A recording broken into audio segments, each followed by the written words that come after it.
Welcome to episode 1 of our basement remodel project. I'm going to give a quick run around out here to show you the outside of the area we want to refinish. So we had historically had some water issues. We've mitigated those maybe 99%, but we still do have some minor moisture issues, and I'll get into kind of our plan for that. So out here on the right side of this house is going to be the side that we refinish. This door over here goes into our utility side. Won't be doing anything with that, but this window will need to replace. We'll need to put some waterproofing membrane on the bottom. We're going to dig out that, put waterproofing membrane there, put a nice French drain draining into our walkout, which we will also be rebuilding. This front side now, so it's a cinder block foundation. There's no waterproofing as far as we know. You'll see the previous owner did some right here, but we're not too confident that goes down very far.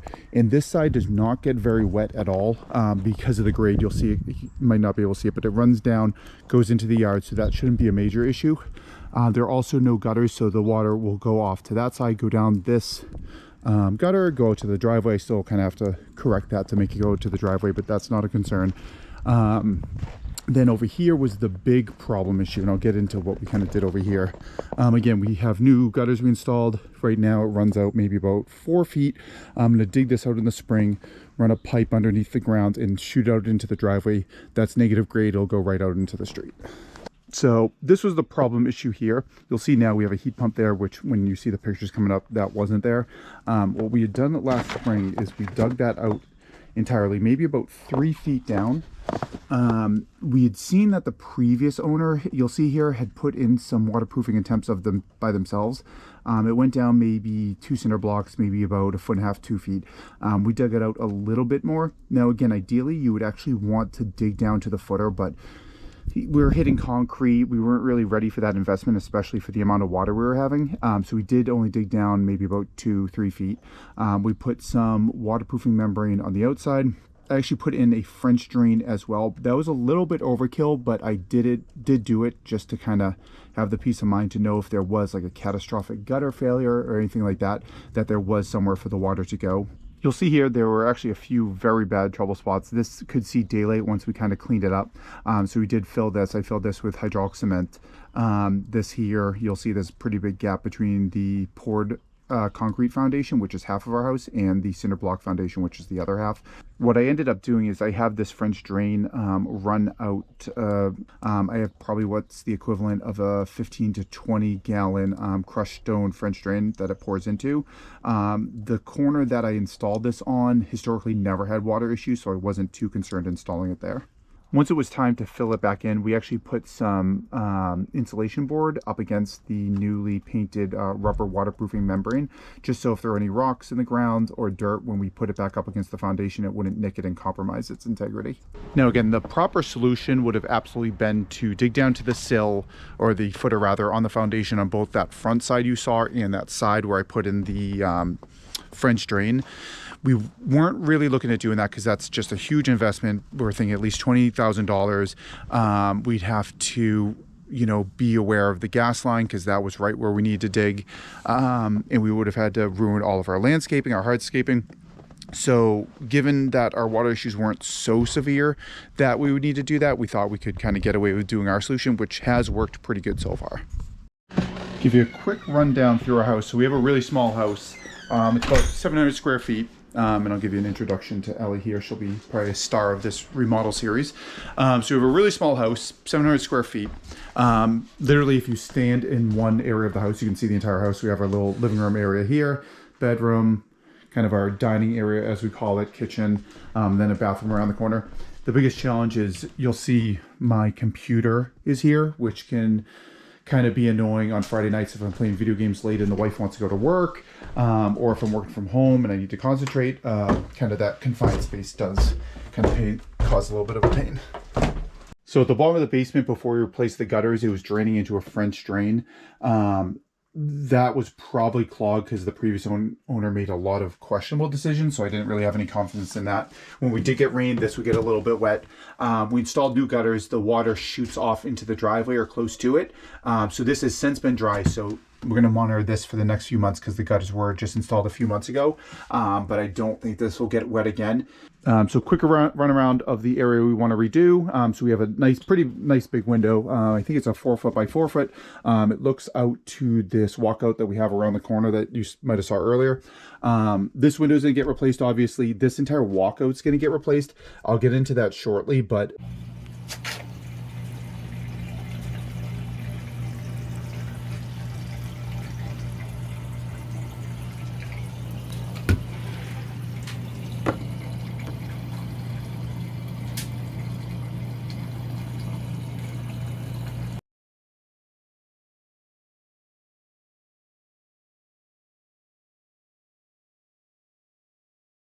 and it's never really affected this side of the basement other than maybe this little wet area.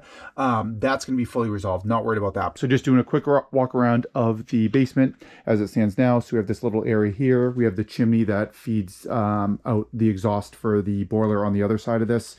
We have this interior wall. No moisture issues there, so that's not going to be an issue. The utility side's on the other side. Then this wall has always been the problem child. I'll get into the details on that. And then this wall is the one you saw out front where the driveway was. If you look here, you can see, so let me get a better angle. So right here to here, you'll see there's hydraulic cement. So the previous owner actually had the water issues, and he tried to resolve them from the inside. So the primary water issue we've always had came from this spot right here. So this is actually where the poured concrete foundation meets the cinder block foundation. This would quite literally, so let me back up here. So this would quite literally from that corner pool all the way to right here. You can actually see a little bit of the staining kind of still here, and I'll put a picture in of what it used to look like. And this is the amount of water we'd get from just like a run-of-the-mill storm. This wasn't like a crazy like all-day rain event. This would kind of just be a run-of-the-mill storm, and it would just come right in and pool to here. So since we did all the water mitigation outside, which was we dug down, you know, arguably not far enough, but we dug down, waterproof, put in the French drain, redid our gutters. And now I'm going to kind of go over here and I'm going to overlay what it looks like now. So the picture you're looking at now, that was from the second rainiest day in the last decade, according to ChatGPT. I think it was December 12th of 2024, which at this point was a month ago. And we had that super, super rainy day, and that's all the moisture we got. So we haven't resolved our moisture 100%, but compared to what it used to be, it's 99% resolved. During that same storm, we had a little bit of moisture here, a little bit of moisture there. And actually, if you look at that picture again that I previously put up, obviously you had that area kind of having that standing water come out. Over here, you'll see in that picture, there was actually wetness there. And during that storm I just mentioned, there was no wetness there. So that area is completely resolved. I think in the middle there's some that's completely resolved, and that I would say that's probably over 99% resolved. So the good news about that storm is it kind of gave us the benchmark for our worst case scenario. So again, if it's the second rainiest day in a decade, we can kind of plan and design knowing that, you know, here and there, once every 3 to 5 years, maybe we're going to get a little bit of dampness in one corner, a little bit of dampness in two other spots, and kind of come up with a game plan on how to deal with that. So the last of the water mitigation, efforts are to resolve this. So right now we have these stairs that were existing. Water does kind of pool on this lawn, which is under the snow obviously, and go down this channel. You can see the previous owner actually tried to waterproof it with a membrane. I'm sure he didn't do a good job. So this is all going to get ripped out. This side will actually be dug down to the footer of the foundation just because it's only a matter of a foot or two. We'll put waterproofing membrane. We're going to put a French drain all the way down, so any water that does get there actually pools to here. This wall is failing. You can see it's already kind of fallen over there. This is going to get knocked down. That's going to get filled in. Put up a nice new wall there. We're actually going to dig out from here over to here and kind of make it more square. Remove this, and then all the water that does come down here will go into here, which will just be a big French drain pit. So the tentative plan is to not kind of fight the water too much. So we know we get some dampness, and without a huge investment, we're not going to solve that 100%. So a normal remodel, you'd put in your studs, wood studs, obviously put in sheetrock, put in foam board insulation, but we don't want to trap any water. We're actually going to tackle it a little bit of a different way. So what we're actually going to do is make a breathable wall. This wall does not have to be breathable. This will just paint with Drylock. We don't even need Drylock. It can just be a cement paint. This is an interior wall, doesn't get wet at all. Use normal 2x4s, no issue there. This will probably box up 2x4s, conceal this. It kind of looks crummy. Up here, probably paint this nice red, maybe paint in the lines black or white. I think that'll look really good. Over here is going to kind of be my computer area. So of the desk here, some shelving here. Again, this side is an interior wall, doesn't get wet at all. This side barely gets wet, and we're going to rebuild that walkout. So this is effectively going to be a completely dry wall, just because I know we're going to waterproof membrane and French drain from the outside. So this can just be normal construction as well. This is where we're going to kind of have to switch things up. So we're actually going to put a bathroom here. So that's our toilet, our beta test for our toilet to make sure it's not too tight. Toilet there, sink here. Box this in right here. So you'll kind of walk in the door here. You have the sink here. You have the toilet there. Kind of minimize the space because this is such a small area. So that'll be a pretty tight bathroom by design, but that'll be all right. So the bathroom will probably end about here for that sink. That's going to be right here. Over here, we're going to put our mini fridge that you might have seen upstairs. Dry bar here, shelving, all glassware. So that'll look good. Over here is going to be our TV. So we'll just, put up our normal wall, put a TV here. There's a small chance we put a PC for the wife here. We'll see. We'll have a nice coffee table there, whatever. This will have a wraparound couch. It'll go over there. So from here all the way over, so these two problem child walls, we're going to use for the footer for the wall, these PVC 2x4s. I think it's about $100 for 3 8-footers, so about 24 feet. We'll probably need 2 packs, so $200. That's going to be the footer for these two walls. Then what we're going to do is, just because of price, we're going to use metal studs. So you'll see there's some wood studs here for when we installed that, but that won't be an issue because that's so high. Metal studs all the way along here, all the way along here. So we're not going to put, the tenant plan at least is now to not put insulation, because again, that's going to trap water in. We don't want to trap water in. We're actually taking the opposite approach. We want to give an opportunity for the water to evaporate. So you look right now, let me turn this on here. So the wall right now is about 42 degrees. Let me check over here too. About 42 degrees. So upstairs, for comparison, if the house is like a comfortable 70 degrees, the wall will be about 64. So we're going to have a lot of coolness radiating from these two walls. We installed these heat pumps last spring and they're awesome. I don't have any concerns that won't be able to make up for that.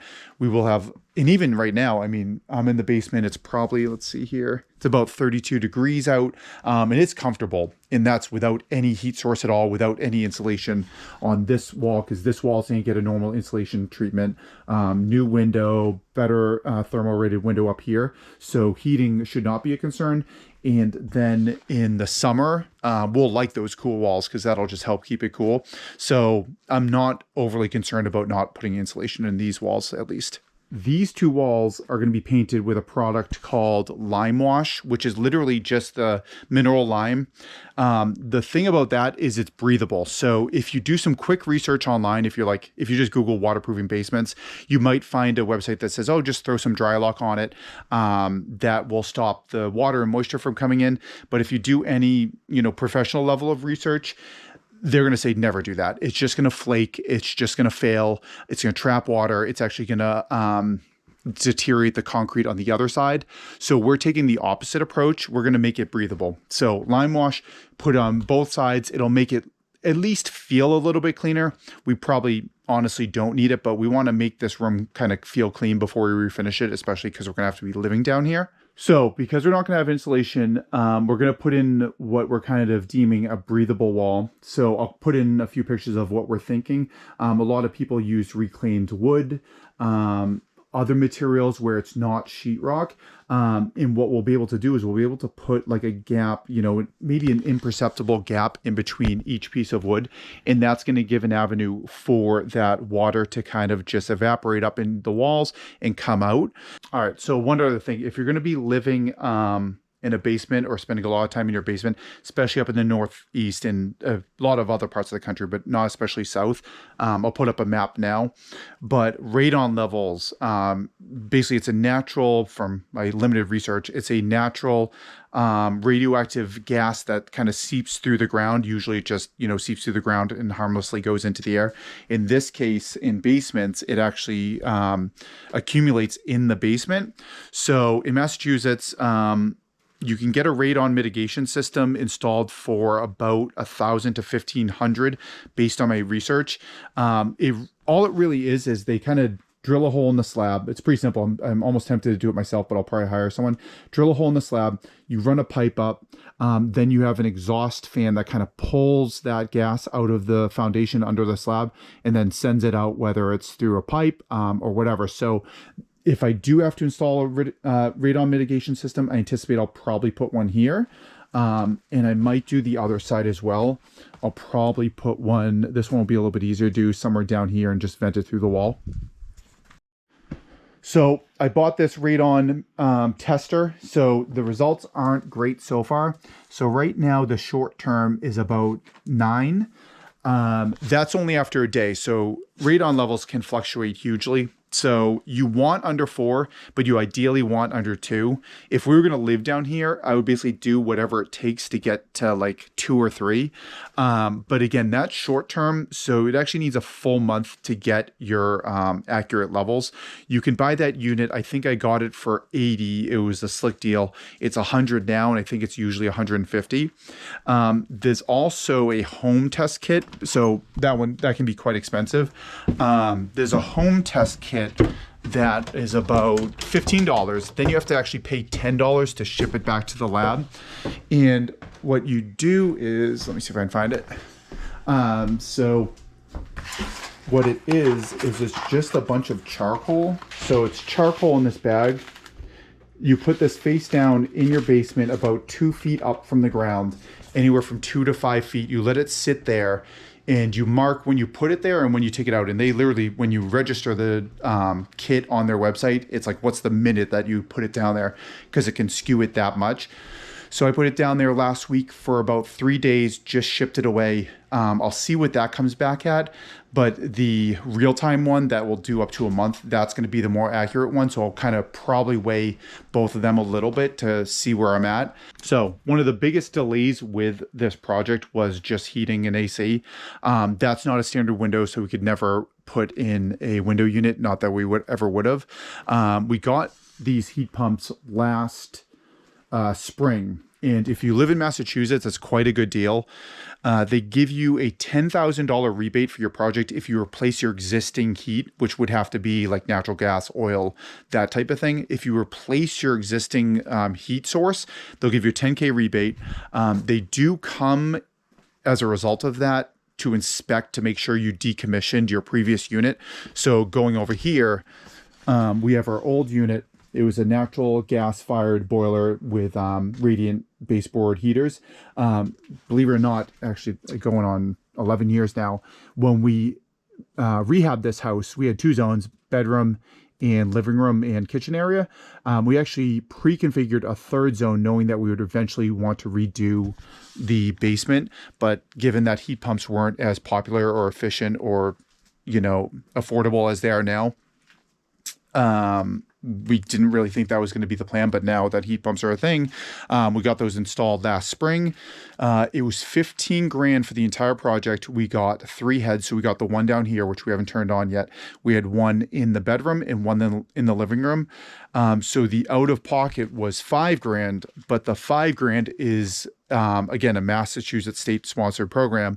The $5,000 is a 0% interest loan for 7 years. So it comes out to $63 a month for 7 years. And in that, we save a little bit on our heating and cooling most of the months, maybe 10 of the months. Then in the deep winter, it's actually a little bit more expensive because they're not super efficient in the deep cold. So part of that rebate is you actually have to meet certain insulation codes too. So as part of that program, Massachusetts just gives away money by the handful for energy efficient stuff. I had all this insulation. So this insulation is pretty new. This is maybe 6 months old. all over there. And they also did the other side too. So this is what we call the utility side, our washer, you know, all the utilities. Insulation all the way down here. And that came out to $400 and change. It was like 430 bucks. Includes material, labor. If I had done that myself, it would have taken me 2 weekends and I don't know how much money. So if you live in Massachusetts, definitely look up Mass Save programs. They're really killer. So for basically a little bit over $5,000, I got all new insulation and heat pumps. Part of that project is you do have to decommission your old heating source. You can't just keep it. So what they do is they actually make you disconnect it. They make you remove the breaker for it. They come and do a quick inspection. In my case, it was actually virtual. I just took pictures that it was disconnected and they sent out the rebate check. And there's also absolutely no chance you can just hook it back up after the inspection's done. So the other thing that is going to keep this basement dry is this heat pump.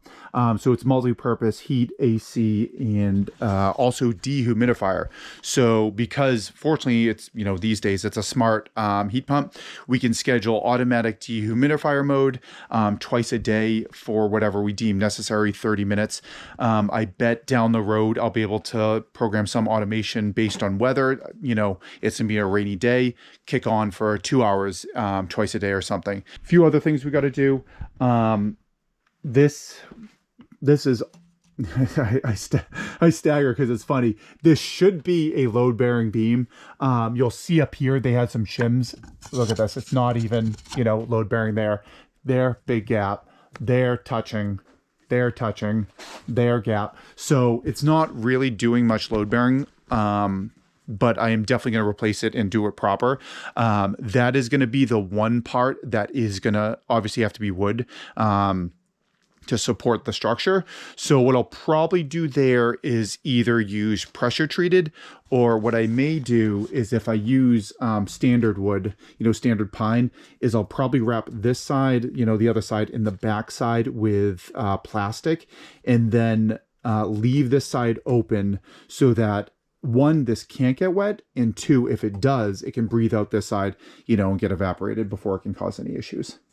This window here will also replace. I did look up this dimension, and there's no stock window that comes in that size, so I will definitely have to order a custom one. We did price out the project as is, and it's much cheaper than we thought. The PVC and metal studs, you know, we're talking probably $500. Flooring for the entire thing, we're going to use, that's another point, we're going to use vinyl for the flooring. We would love wood, but again, any opportunity we can get to remove food source for mold is a bonus. So we'll probably get some really nice vinyl. We looked at it. It was actually a lot better than I thought. So we'll probably go with that. We'll put in our normal subfloor, which in itself, they're almost always universally designed to be a water mitigation system. So they'll have channels running under the subfloor rather, where if water gets under there, it can kind of go through and evaporate. We're hoping to have this finished by the end of the year. So it's mid-January now.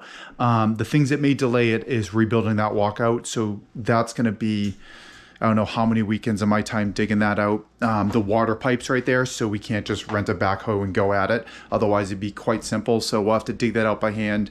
So that outside work does have to be done before we get at least to the finish. We can still kind of do the basement in tandem with it. But again, we're hoping to have it finished by the end of the year. So next steps. So we're going to clean this out. I mean, this will be a quick job. Just some trash there. Put that over on the utility side. That has to stay because that's our radon tester, at least for the next 30 days. Savers trip and our burn backyard fire pit fuel, but given it's winter, it's starting to pile up. So we'll have to have some fires soon. So next episode, this will be completely cleared. We'll probably have every wall painted. So yeah, expect an update hopefully sooner rather than later. Ideally in 4 weeks, maybe as late as 8 weeks on the updated progress on the basement. Enjoy. And then also, as you saw at the beginning, this video is dedicated to my buddy Dave the Senator. He has been riding my ass for the better part of a decade. I've been saying, you know, I'm going to redo the basement. I'm going to redo the basement. And, you know, he's been ribbing me nonstop. So finally, it is time. We have all of our outside work prepped that we have to have prepped before we start it. We finally have that heat pump in, which again solves one of the biggest pains of the project, which was heating and cooling. So we're really running out of excuses as to why not to do it. For the first 4 years I was here, I bought the house in 2014. Lived here solo till 2018 with the pup. So I really didn't need the extra space. Then the wife, invited herself into my life around 2018. Been living here until 2025 now. So we finally need the space, getting a little bit too cramped, and we're getting too many things. I mean, we have like our treadmill that's kind of stuffed under our couch. We have this beer fridge that we'd love in a better space. So we'll probably be really excited to get this started and get this completed.